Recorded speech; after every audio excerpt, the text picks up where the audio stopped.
उन्हीं में एक झूठे खुदा की मम्मी 1881 में बरामद हुई, जिसको रैमसेस दोम का नाम दिया जाता है, जो एक पुरोहित के मकबरे से बरामद हुई, जिसके बाद इस तारीखी विरसे की खूब नुमाइश की गई और कभी इसको खड़ा करके और कभी लिटाकर लोगों को दिखाते हुए साथ ये भी बताया जाता है।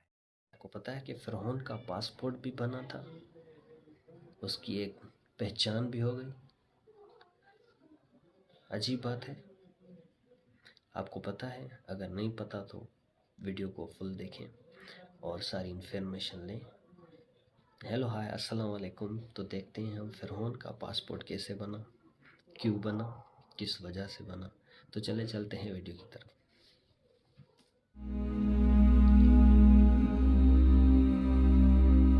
उर्दू डिस्कवरी के मुआज़िज़ दोस्तों, मैं हूं माजिद मलिक और आप तमाम देखने और सुनने वालों को अस्सलाम वालेकुम।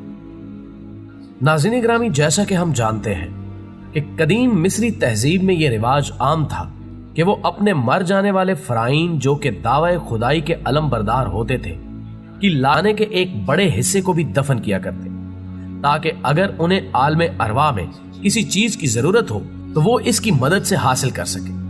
लेकिन उनके इस अमल से उन चोरों और डाकुओं की चांदी हो गई जिनकी जिंदगी का दारो मदार लूटी हुई दौलत पर हुआ करता था।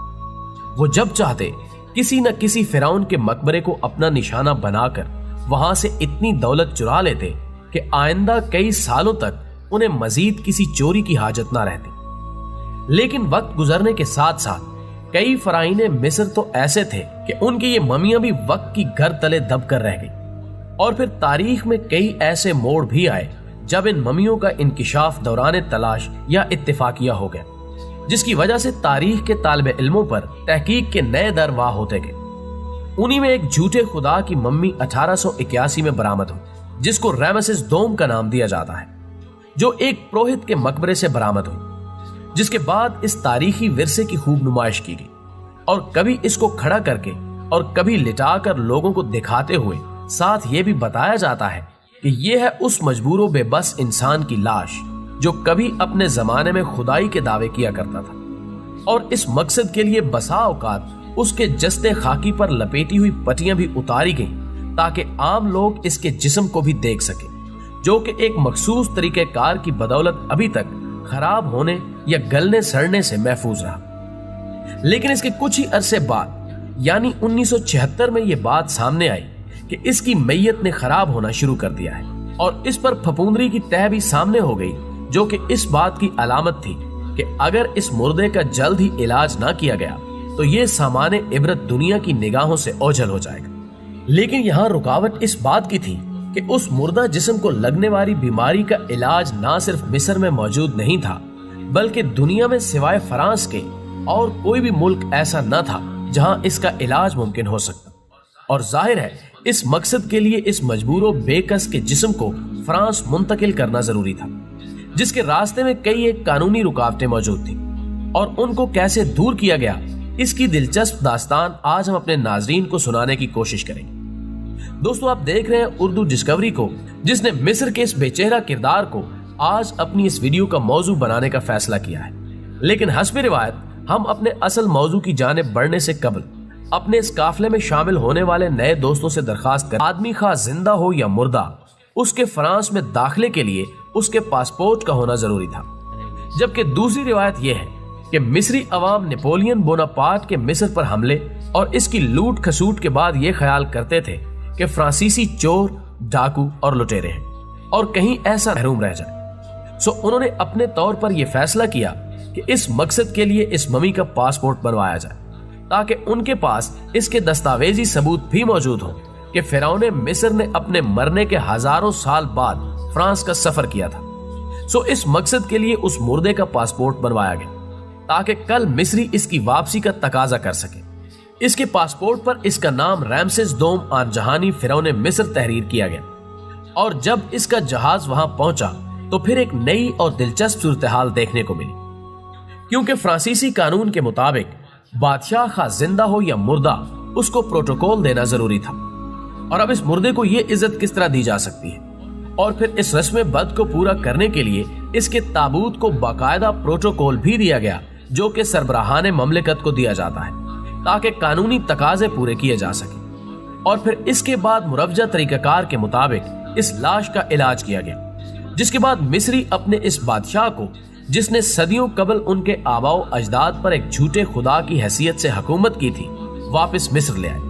بلکہ بعض صاحبان عقل و دانش کے نزدیک اس سفر میں یقیناً کچھ ایسے دلچسپ مناظر بھی تخلیق کیے گئے ہوں گے۔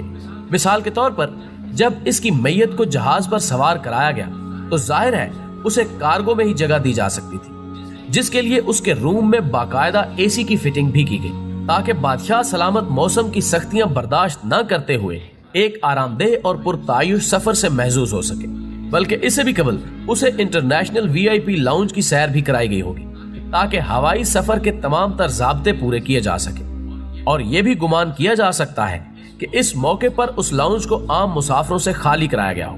بلکہ یہ بات بھی یقیناً ممکنات میں سے ہے کہ 3000 سال پرانے بادشاہ کو جہاز کی آمد سے قبل انتظار کی جو زحمت اٹھانا پڑی وہ بھی شاہانہ انداز میں ہی اٹھائی گئی ہوگی، اور خدام کی ایک جماعت ان کی کروٹ بدلنے پر مقرر ہوگی تاکہ جہاں پناہ کے جسم خاکی کو کسی اذیت سے نہ گزرنا پڑے۔ ناظرین محترم، حضرت انسان کی تاریخ اور اس کی تہذیبی روایات بھی بزا اوقات مذکہ خیز حد تک عجیب و غریب نظر آتی ہیں۔ یعنی اگر ہم دنیا بھر میں پھیلتی اور دن بدن بڑھتی ہوئی غربت کو دیکھیں، جس کی وجہ سے زندہ انسان جانوروں سے بھی بدتر کے اس عالی شان مقبرے کو دیکھیں، یا ملکہ ہندوستان نور جہاں کے بنوائے ہوئے مقبرہ جہانگیر کو، ہر جگہ ایک ہی فکر بیمار کارفرما نظر آئے گی کہ چونکہ یہ لوگ جگر کے شیر کی طرف جاتی ہے کہ کامل راہبر قاتل راہزن، دل سا دوست نہ دل سا دشمن، عمریں بیتیں صدیاں گزریں، وہی ہے اب تک عقل کا بچپن۔ ناظرین گرامی، ہماری دعا ہے کہ اللہ رب العزت ہمیں جہاں مردہ لوگوں کی توقیر کرنے کا شعور عطا فرمائے، وہاں زندہ انسانوں کے حقوق پورے کرنے کی بھی توفیق دے، آمین۔ دوستو، ویڈیو پسند آنے کی صورت میں اسے لائک کیجئے، فیس بک اور واٹس ایپ پر اپنے دیگر دوستوں کے ساتھ بھی شیئر کیجئے، اور کمنٹ باکس میں ہمیں اپنی قیمتی تجاویز سے ضرور آگاہ رکھیے گا۔ ہماری اگلی ویڈیو آنے تک آپ کا، ہمارا، ہم سب کا خدا نگہدار۔